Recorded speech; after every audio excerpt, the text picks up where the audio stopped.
Hi friends, లక్కీ46 YouTube channel. నేను కొత్తగా యూట్యూబ్ స్టార్ట్ చేసిన. ప్లీజ్ మీ అందరు సపోర్ట్ కావాలి. వాయిస్ బాగాలేదు, తిరుపతి వెళ్ళి వచ్చినాం, వాటర్కి చేంజ్ అయింది, ఏమనుకోవద్దు. కొబ్బరి చట్నీ వేస్తున్నా. పచ్చిమిర్చి, కొత్తిమీర, పుదీనా, కరివేపాకు, కొబ్బరి, ఎల్లిపాయలు కూడా వేయాలి.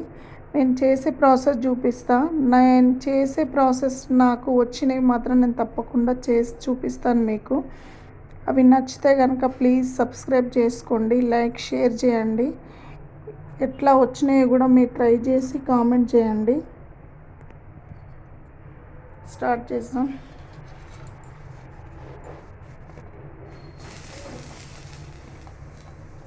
ఇవి ఎక్కువ కారం ఉండవు కాబట్టి నేను ఎక్కువ వేసుకుంటున్నా. కారం ఉంటే మాత్రం కొబ్బరిలో కొద్దిగానే పడతాయి.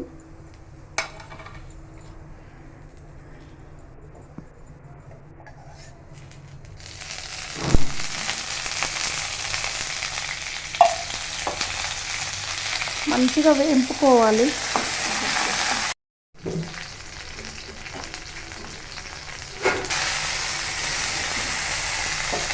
ఇప్పుడు కొద్దిగా వేగినాయి కదా, కొబ్బరి వేద్దాం.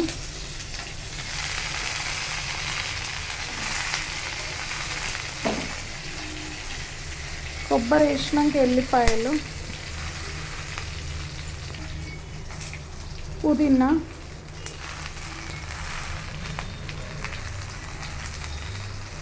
కొత్తిమీర ఇవన్నీ మంచిగా వేంపుకోవాలి. కొబ్బరి ఎందుకు వేంపుతున్నా అంటే దగ్గు రాదు, అందుకే వేంపుతున్నా. పచ్చి కొబ్బరి అయితే దగ్గు వచ్చే ఛాన్స్ ఉంటుంది కాబట్టి కొద్దిగా వేంపుకోవాలి. ఇట్లా కొద్దిగా వేగింది, ఇంకా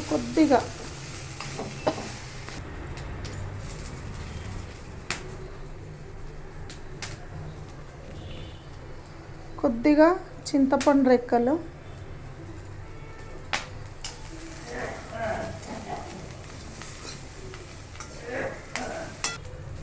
వేగిపోయినాయి. ఇప్పుడు మిక్సీ పడదాం.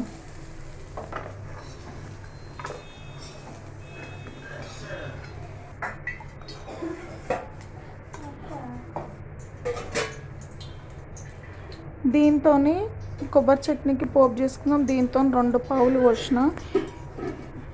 ఇది చల్లారినాక పోపులు వేసుకోవాలి. పోపు చల్లారడం కోసం పక్కకు పెడతా, అంతలో 10 చల్లారుతుందని పోపు చేస్తున్నా. దాంట్లో ఆవాలు, జీలకర్ర, ఎండుమిర్చి. ఇది ఎక్కువ వేసుకుంటే పోపులో బాగుంటుంది, అందుకే ఎక్కువ వేస్తున్నాం.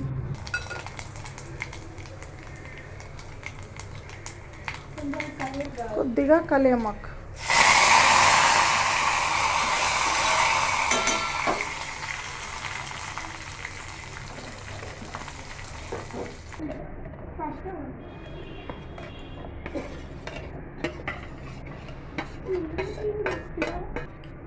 సాల్ట్ తక్కువ పడుతుంది, చూసి వేసుకోండి.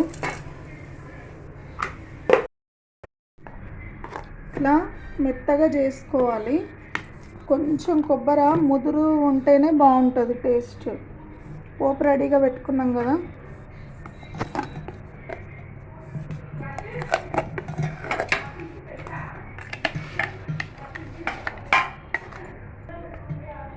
స్పూన్తో తీయడం మనకు సెట్ కాదు, అందుకే చేయితో తీస్తున్నా.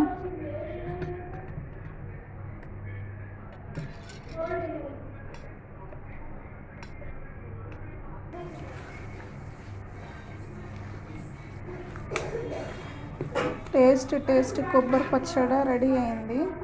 చాలా బాగుంటుంది, ఒక్కసారి ట్రై చేయండి. సింపుల్ 5 మినిట్స్లో చేసే పచ్చడి, కానీ టేస్ట్ మాత్రం చాలా బాగుంటుంది. పుదీనా మాత్రం తప్పకుండా వేయాలి, వేస్తేనే బాగుంటుంది.